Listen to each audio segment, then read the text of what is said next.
Good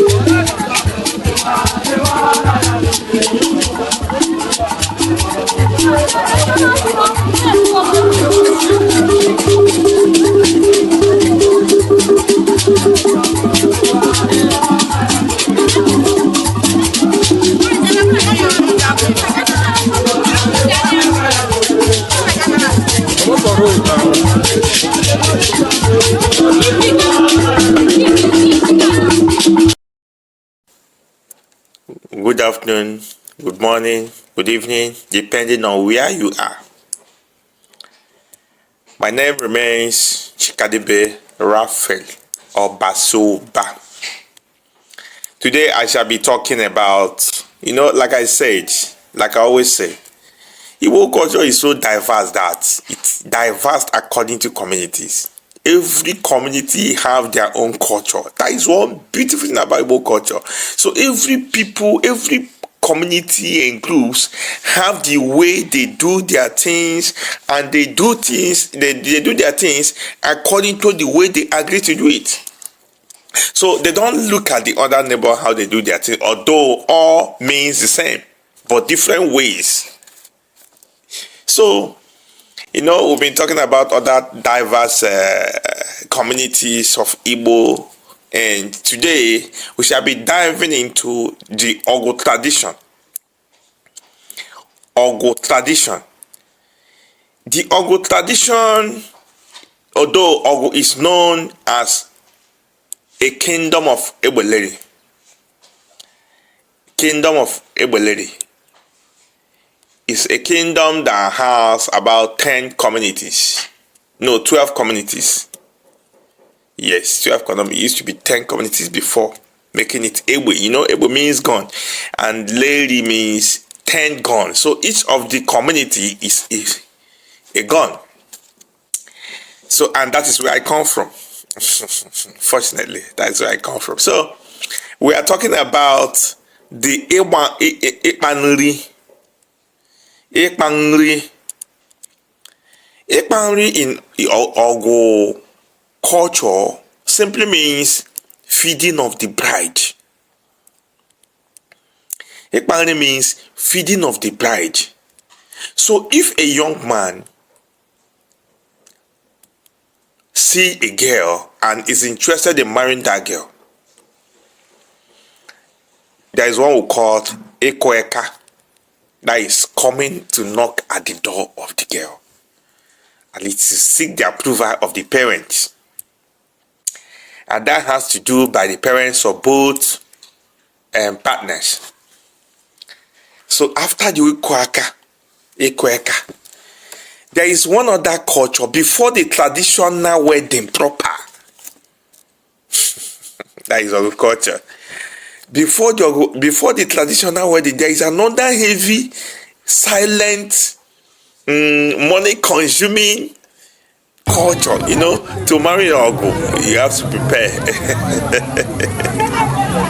We do a lot of things to make sure that you are really prepared and matured to marry, by putting in place some measures, and those measures has to make sure that yes, you can take care of a woman, you can marry a woman. So it's not about gaining something from you as a man or making you spend money. No, it's not about checking your readiness in all aspects. Your readiness emotionally, your readiness socially, your readiness financially, your readiness in every aspect. So it is after then we can now begin to talk about traditional wedding. So back to that Ekpanri. Ekpanri is a program whereby the man has to feed the bride. Now, the question is, how do you feed the bride? And why is it expensive? So you feed the bride by buying some things that the bride needs. You buy a goat, a female goat. I will show you the videos. You buy you cook food. Buy one big bowl of coconut. You buy assorted soap, assorted cream, jewelries, what are they? Okporoko, at least big okporoko, either 2 or 3, depending on what your money can afford. In fact, these days, young guys are really improving the culture. Some buy cars, So some buy cars, depending, although it is not compulsory, it is based on what you can afford. If you can buy cars, it's allowed. Some buy goods. Some buy cow instead of goods. So it depends on what you can afford, but at least minimum is goat. It is that goat, and it must be a female goat. That is our culture. So it is so important because you see, after marrying the girl, finish all your weddings, both the traditional wedding and the white wedding. At least the woman needs to look good now. She needs to look good. So it is those things that you bought, because that time you must have spent money and you may not have enough money to go and begin to buy those things again. So that's why we advise you buy it early according to our culture. You keep it down. We keep it down. So you do white wedding, you continue with your traditional wedding. Then after the whole thing, it is those things that she will be using. The cream, although some cream will be shared to her friends. Some wrappers will be given to her mother, her grandmother, her mother's sisters. So many things will be shared, even bags. All these big double bags, so many bags, So it is those things that she will share to her friends, share to her family members, give to her younger girls, because there are some younger girls in that family that will do their own someday. So you have to give them gifts because they have to also do the same thing when they get married. So it has been a culture of Awgu people for a very long time. In fact, I did it.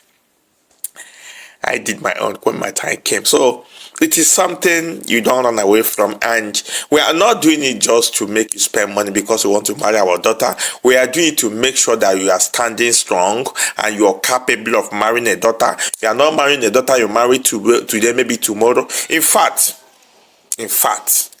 marriage in Igbo land is expensive. It's not expensive because we like money. It's not expensive because we want you to spend money.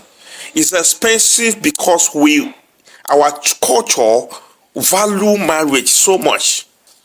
They value marriage in such a way that you have, because after all, maybe so I didn't get married. Your parents are already telling you that as you are leaving this house again, there is no other room for you to come back. Meaning that for better, for worse, you have to prepare for that. So now, if somebody is giving you her daughter for better, for worse, what is there that is so much to spend on when somebody is voluntarily to give you her daughter for free? You are not. So whatsoever you spend cannot justify the life or what the parents are spending the life of that girl. So you are just spending money, maybe, to entertain people. So because the life of the girl that is being given to you for free, whatsoever thing you are spending.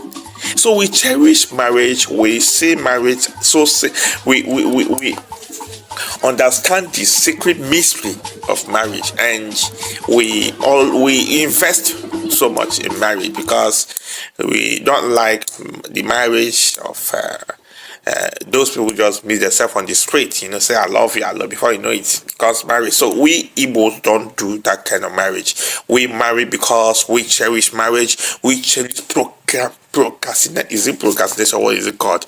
We cherish them reproductive of humanity, and just like God told us, go and multiply. So we cherish it and we respect it. So we celebrate, we spend money. In fact, we Igbo don't joke with marriage. If you see any Igbo who don't cherish marriage, that means seek find out something is wrong somewhere. Every Igbo man cherish marriage. Every Igbo man love family. In fact, we value family more than anything. Anything on earth, we value family. So we don't joke with family. So no matter what we spend, no matter the amount of money we spend in having a beautiful marriage, we don't regret it.